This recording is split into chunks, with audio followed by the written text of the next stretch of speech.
بسم الله الرحمن الرحيم، وبه نستعين، والصلاة والسلام على محمد وآله الطيبين الطاهرين. انتهى بنا البحث في الحلقات السابقة إلى أن القرآن الكريم له مراتب وجودية متعددة فوق الاثنين أو فوق الاثنتين. هذا الذي بأيدينا هو أدنى هذه المراتب. السؤال الذي نريد أن نطرحه في هذه الحلقة، وهو من الأسئلة الأساسية والمهمة، هو أنه ما هو الطريق لنيل معارف كل مرتبة من هذه المراتب؟ أما المرتبة الأخيرة، وهي المرتبة الدانية من القرآن، وهي المرتبة التي عبر عنها القرآن الكريم: إنا جعلناه قرآنا عربيا لعلكم تعقلون. هذه المرتبة تكون قابلة للفهم والإدراك من قبل العقل الإنساني، ولكن طبعا بعد التوفر على مجموعة من المقدمات والأدوات التي تؤهله لذلك. على سبيل المثال، من لا يعرف اللغة العربية وقواعد اللغة العربية وأحكام اللغة من النحو والصرف ونحو ذلك، أو قواعد البلاغة والبيان ونحو ذلك، لا يمكنه واقعا أن يقف على معارف القرآن الكريم المرتبطة بهذه المرتبة.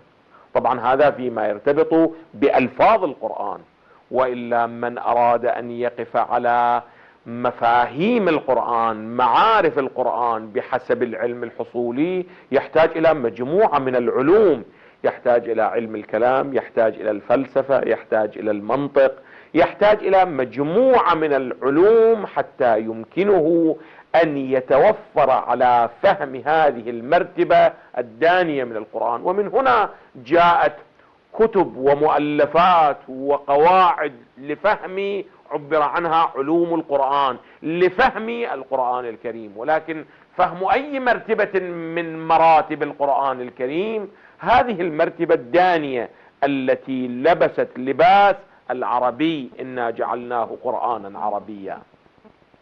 لذا جاءت الآية بشكل واضح: إنا جعلناه قرآنا عربيا لعلكم تعقلون. هذه النقطة أشارت إلى أن تعقله متفرع على ماذا؟ على كونه عربي.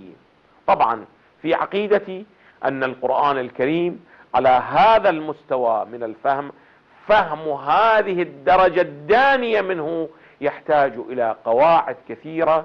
ومن أهم الطرق لفهم القرآن الكريم هو الوقوف على قواعد القرآن الكريم. يعني على سبيل المثال، ما هو المراد من المحكم والمتشابه في القرآن؟ ما هو المراد من التنزيل والتأويل في القرآن؟ ما هو المراد من التفسير بالرأي؟ ما هو المراد من تفسير القرآن بالقرآن؟ ونحو ذلك من القواعد التي نحتاج واقعا إلى تأسيس علم بعنوان علم أصول التفسير.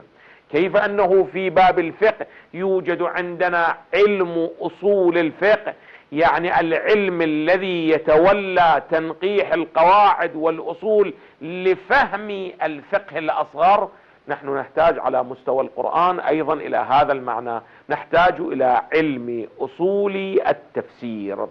وهذا ما حاولت أن أقف عليه في بعض كتبي إن شاء الله تعالى، في الكتاب الأخير الذي سيخرج إلى الطبع في مجلد، سيخرج إلى النشر، وهو الآن يطبع في مجلدين، أسميته علم أصول التفسير والتأويل، وأرجو الله سبحانه وتعالى أن أوفق قريبا لإخراجه ونشره. إذن فهم المرتبة الدانية من القرآن الكريم يتوقف على ماذا؟ يتوقف على فهم هذه القواعد. الآن السؤال الثاني، وهو أن المراتب العالية من القرآن الكريم، قلنا بأنه مرتبته العالية أيضا ليس لها نشأة واحدة، وإنما لها نشآت متعددة. ما هو الطريق؟ ما هي الوسيلة؟ ما هي الأداة للوقوف على معارف القرآن الكريم بحسب وجوده العالي وبحسب مراتبه العالية، لا القرآن بحسب مرتبته الدانية. هنا القرآن الكريم بشكل واضح وجلي أشار إلى هذه الحقيقة في سورة الواقعة. في سورة الواقعة قال تعالى: إنه لقرآن كريم في كتاب مكنون. هذا الكتاب المكنون من يفهمه؟ ما هو الطريق للوصول إليه؟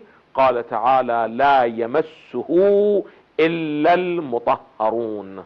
هذا القيد لا يوجد لإدراك معارف القرآن الكريم بحسب مرتبته الدانية. معارف القرآن الكريم بحسب مرتبته الدانية هذا متوفر للجميع، سواء كان من المطهرين أو لم يكن من المطهرين. أما المرتبة العالية بحسب نشآته المتعددة صريح القرآن الكريم يشير إلى أن الطريق إلى ذلك لا يكون إلا من خلال الطهارة.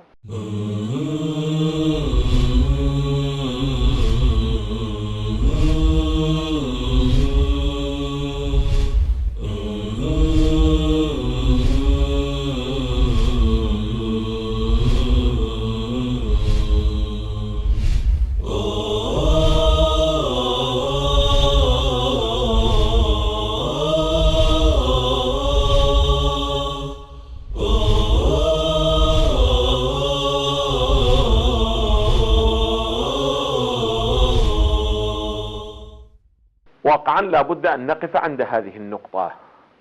ما هي الأداة؟ ما هي الوسيلة؟ القرآن بين بشكل واضح أن الأداة والوسيلة لنيل القرآن بحسب مرتبة الكتاب المكنون.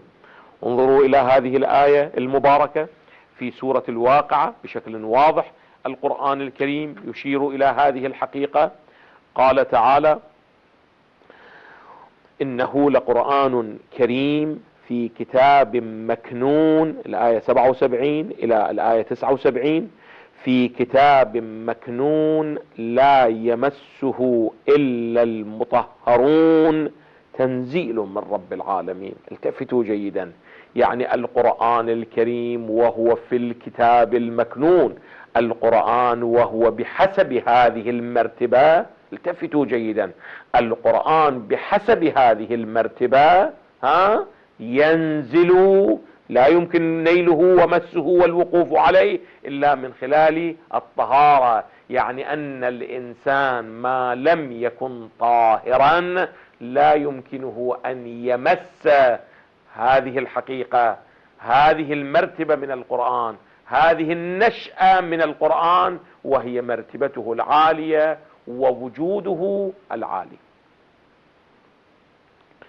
السؤال الأساسي الذي يطرح هنا وهو أنه ما هو المراد من الطهارة في القرآن؟ واقعا هذه القاعدة مرارا وتكرارا أشرنا إليها وبيناها للمشاهد الكريم، أن القرآن يفسر بعضه بعضا وينطق بعضه ببعض.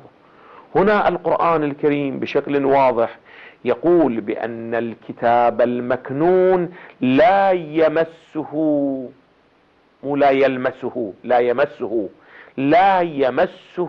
إلا المطهرون. ضمير يمسه أيضا يعود على الكتاب المكنون، لأنه أقرب المراجع بحسب اللغة العربية، أقرب المراجع لهذا الضمير. لا يمسه إلا المطهرون الذين طهروا أنفسهم. هنا نرجع إلى القرآن الكريم لنسأل بأنه ما هي الطهارة في القرآن، وما هي أنواع الطهارة في القرآن، وما هي أقسام الطهارة في القرآن. في الواقع أنا لا أريد في هذه الحلقة أن أدخل البحث التفصيلي لهذه المسألة، باعتبار أنه له بحث مستقل ومفصل لا يمكن أن أدخل فيه الآن، وإلا لو دخلنا فيه لاحتجنا إلى عدة حلقات للوقوف على مراتب الطهارة وأنحاء الطهارة وأقسام الطهارة في القرآن الكريم. ولكنه بالإمكان أن أرجع المشاهد الكريم إلى مصدر من خلاله يمكنه أن يقف على تفاصيل ذلك، وهو ما ذكرته في كتاب العصمة هناك تحت عنوان الطهارة في المدلول القرآني. قلت هناك بأن الطهارة استعملت في القرآن وتارة أريد بها الطهارة عن الأمور المادية والرجس المادي والخباثة المادية، وأخرى أطلقت الطهارة وأريد بها الطهارة من الرجس المعنوي. والرجس المعنوي أيضا له مراتب متعددة، يمكن للمشاهد الكريم أن يرجع إلى هذه الأبحاث في كتاب العصمة من الصفحة 87 إلى الصفحة 98. هناك 10 صفحات تقريبا بينت أنحاء الطهارة وأقسام الطهارة. يمكن إجمال هذه الأنحاء والأقسام كما ذكرها السيد الطباطبائي رحمة الله تعالى عليه في تفسيره الميزان في ذيل هذه الآية من سورة الواقعة. قال: والمطهرون اسم مفعول من التطهير. من هم؟ هم الذين طهر الله تعالى نفوسهم، طبعا بالإضافة إلى الأمور المادية، الآن يتكلم عن الأمور المعنوية. هم الذين طهر الله تعالى نفوسهم من أرجاس المعاصي وقذارات الذنوب. هاي المرتبة الأولى، هاي المرتبة المعنوية الأولى، وإلا قبلها توجد مرتبة مادية أيضا تحتاج إلى طهارة. الآن يتكلم السيد الطباطبائي عن المراتب المعنوية. قال: أو مما هو أعظم من ذلك وأدق. أعظم من الطهارة من أرجاس المعاصي وقذارات الذنوب. ما هو ذلك الأعظم؟ قال: وهو تطهير قلوبهم من التعلق بغيره تعالى. يعني كل تعلق للقلب بغير الله سبحانه وتعالى نحو من الرجس ونحو من الخباثة يحتاج إلى تطهير.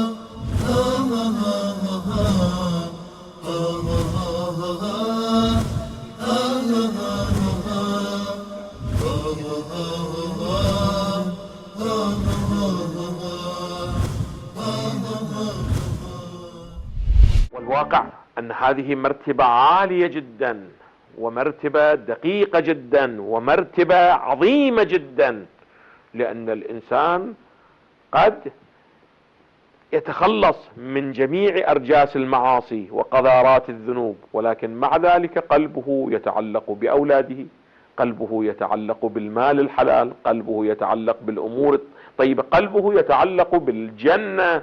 هذه كلها أمور محللة مطلوبة دعا إليها الشرع. ولكنه بالنسبة إلى الأوحدي من أولياء الله، هؤلاء يجدون أن هذا القلب ينبغي له لا ينبغي له أن يتعلق إلا بالله سبحانه وتعالى، يعني أن لا يوجد فيه سوى الله سبحانه وتعالى. القلب حرم الله، فلا تسكنوا فيه غير الله سبحانه وتعالى. ولعل هذا هو المقصود من الروايات التي تكلمت عن القلب السليم في آيات متعددة. تعلمون أن القرآن قال: ولا تخزني، على لسان إبراهيم، دعاء إبراهيم: ولا تخزني يوم يبعثون يوم لا ينفع مال ولا بنون إلا من أتى الله بقلب سليم. هسه هنا الراغب في المفردات يقول يعني المراد من السلامة يعني التعري من الآفات الظاهرة والباطنة. وفي الكشاف يقول معنى سلامة القلب كذا، وفي موضع آخر يقول من الشرك. وآيات متعددة وروايات متعددة أشارت إلى هذه الحقيقة، وهو أن الإنسان ينبغي أن يصل إلى مقام لا يكون في قلبه سوى الله. ولعل هذا هو المستفاد من قوله تعالى وسقاهم ربهم شرابا طهورا، يعني يطهرهم عن كل شيء سوى الله، عن كل تعلق. يعني أن هذا القلب ما جعل الله لرجل من قلبين في جوفه، ينبغي أن يكون هذا التعلق محضا لله سبحانه وتعالى. وهذا هي الدرجة الأعلائية من الطهارة، هي الدرجة التي ينبغي للإنسان، طبعا لا يصل إليها إلا الأوحدي. لذا السيد الطباطبائي قال وهذا المعنى من التطهير هو المناسب للمس الذي هو العلم، دون الطهارة من الخبث أو الحدث كما هو ظاهر. إذن إلى هنا اتضح لنا بأن الطريقة للوصول إلى معارف القرآن بحسب مرتبته العالية أو بحسب نشأته العالية، الطريق والأداة والوسيلة هي الطهارة بأنحائها المتعددة. طب الآن السؤال الأساسي واقعا القرآن الكريم لم يترك صغيرة ولا كبيرة إلا بينها. هل بين بعض مصادق هؤلاء الذين وصلوا إلى هذا المقام أو لم يبين ذلك؟ يعني قال لنا بأن القرآن له مرتبة دانية لا يمكن نيلها إلا بالتعقل لعلكم تعقلون، وله مرتبة عالية لا تنال إلا بالطهارة. هل بين لنا من هم أولئك الذين يمكنهم أن ينالوا تلك المرتبة العالية من القرآن الكريم وبلغوا تلك المرتبة العالية من الطهارة حتى يمكنهم أن يمسوا القرآن الكريم أو لم يبين ذلك؟ الجواب بشكل واضح في سورة الأحزاب. القرآن الكريم بين هذه الحقيقة، قال إنما يريد الله ليذهب عنكم الرجس أهل البيت ويطهركم تطهيرا. إذن صريح هذه الآية القرآنية تبين لنا بأن هناك طبقة من الناس عبرت عنهم الآية بأنهم أهل البيت، هؤلاء طهروا بإرادة من الله سبحانه وتعالى، بإرادة تكوينية طبعا من غير أن يلزم الجبر. إنما يريد الله ليذهب عنكم الرجس أهل البيت ويطهركم ماذا؟ ويطهركم تطهيرا. إذن السؤال من أولئك الذين مسوا حقيقة القرآن الكريم؟ الجواب هم أهل البيت عليهم أفضل الصلاة والسلام. وقد بينت في كتاب العصمة أن هذا العنوان وهو عنوان أهل البيت لا ينطبق إلا على هؤلاء الخمسة: النبي صلى الله عليه وآله وعلي وفاطمة والحسن والحسين. طبعا مراد أهل بيت النبي، النبي داخل فيهم باعتبار أن هذا النبي، باعتبار أن هؤلاء أهل بيته. هسه بأي قرينة بأي بيان هذا موكول إلى محل آخر. إذن إلى هنا اتضح لنا بأن القرآن الكريم يبين أن الطريق للوصول إلى مرتبته العالية يمر من خلال الطهارة، وأن المطهرين في القرآن هم أهل البيت عليهم أفضل الصلاة والسلام. وإذا يتذكر المشاهد الكريم نحن في الحلقات السابقة بينا أن تلك المرتبة العالية من القرآن هي باطن القرآن، هي تأويل القرآن الكريم، هي تأويل القرآن الكريم. إذن بهذا البيان يتضح لنا دليل قرآني على أن أهل البيت كما يعلمون تنزيل القرآن الكريم يعلمون ماذا؟ يعلمون تأويل القرآن الكريم. وعندما نرجع إلى أول سورة آل عمران، هناك عندما يقول وما يعلم تأويله إلا الله، هناك بحث بين المفسرين أن قوله والراسخون في العلم، هذه الواو عاطفة أو استئنافية، وقع الخلاف.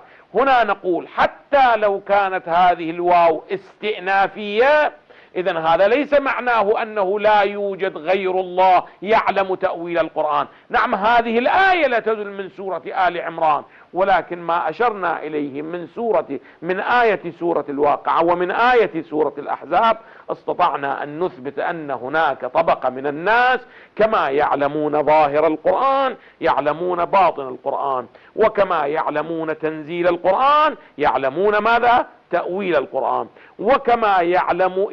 فكما يعلمون القرآن بلباسه العربي المبين، يعلمون القرآن بما هو في أم الكتاب، وبما هو في كتاب مكنون، وبما هو في اللوح المحفوظ. والسلام عليكم ورحمة الله وبركاته.